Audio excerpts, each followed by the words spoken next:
जब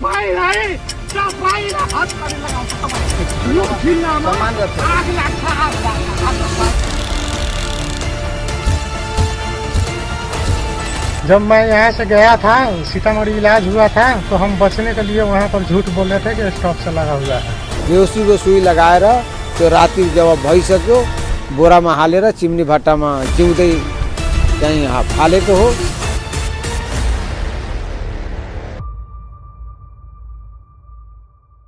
नमस्कार साथीहरू, दिन थियो 2064 सालको चैत 27 गते। राजतन्त्र भर्खरै सकिएको थियो। गणतन्त्रको पहिला प्रधानमन्त्री र अन्तरिम राष्ट्रपति एउटै व्यक्ति थिए, अर्थात् सरकार प्रमुख र राष्ट्र प्रमुख गरी दुवै सर्वोच्च पदमा थिए एउटै व्यक्ति, नेपाली काङ्ग्रेसका गिरिजाप्रसाद कोइराला। सरकारमा दोस्रो वरियता क्रममा थिए परराष्ट्र मन्त्री र उप प्रधानमन्त्री एमालेका केपी ओली।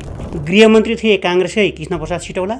चुनाव नै नलडी एमाले बराबरको हैसियतको सिट पाएर संसद छिरेको थियो। हतियारसहित युद्ध गरेर भर्खर नयाँ खुलेको पार्टी माओवादी।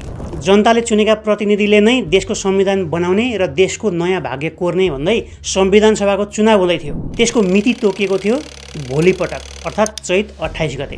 त्यो चुनावले देशको भाग्य कोर्छ, देशको कोर्स परिवर्तन गर्छ, नयाँ नेपाल बन्छ भनिँदै थियो। उत्साह थियो जनतामा। सबै पार्टीलाई आफ्नो पक्षमा बढीभन्दा बढी सिट ल्याएर संविधान निर्माणमा आफ्नो पकड जमाउनु थियो। आफूले भने जस्तो संविधान बनाउनु थियो। माहौल गरम थियो। जसरी हुन्छ चुनाव जित्ने मानसिकता थियो सबै दलहरूमा। गर या मरको स्थिति थियो। त्यसको लागि रौतहट जिल्लाको क्षेत्र नम्बर 2 बाट उम्मेदवार थिए काङ्ग्रेसका नेता मोहम्मद अफ्ताब आलम। साँझको 6:30 बजेको थियो लगभग। अफ्ताब आलमको घर नजिकै रहेका उनका काका शेख इद्रिसको गोठमा अचानक विस्फोट हुन्छ। केही मानिस मर्छन्, केही मानिस घाइते हुन्छन्। गाउँभरि त्रास फैलिन्छ। भोलि चुनाव छ। यो समाचार स्थानीय हुँदै गृह मन्त्रालयसम्म पुग्छ, प्रहरी हेडक्वार्टरसम्म पुग्छ।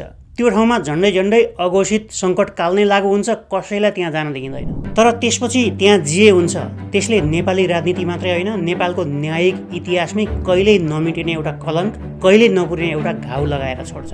आज झन्डै त्यो घटना घटेको 17-18 वर्ष भएको छ। अहिलेसम्म पनि यो घाउ निको भएको छैन। इनफ्याक्ट झनै बल्झिएको छ। भोग्नेहरू त पीडामा छन्, देख्ने र सुन्नेलाईसम्म पनि अहिलेसम्म मुटु कमाउँछ त्यो घटनाले। आउनुहोस् बुझौँ के थियो त्यो घटना, कसरी घट्यो त्यो घटना, को थिए त्यसमा संलग्न, के भयो र कसरी दबाइयो त्यो घटनालाई। त्यसको नाममा अहिलेसम्म पनि कस्ता राजनीतिक र न्यायिक खेलहरू हुँदैछन्। त्यो सब बुझौँ आजको यो भिडियोमा। राजनीति र न्यायालयको नाङ्गो नाच हेरौँ, जसलाई चिनिन्छ रौतहट विस्फोट काण्डको नामले। अफ्ताब आलम नेपाली राजनीतिमा नयाँ नाम होइनन्। त्यो बेला पनि नौलो थिएनन्, अहिले पनि नौलो छैन। उनी 2051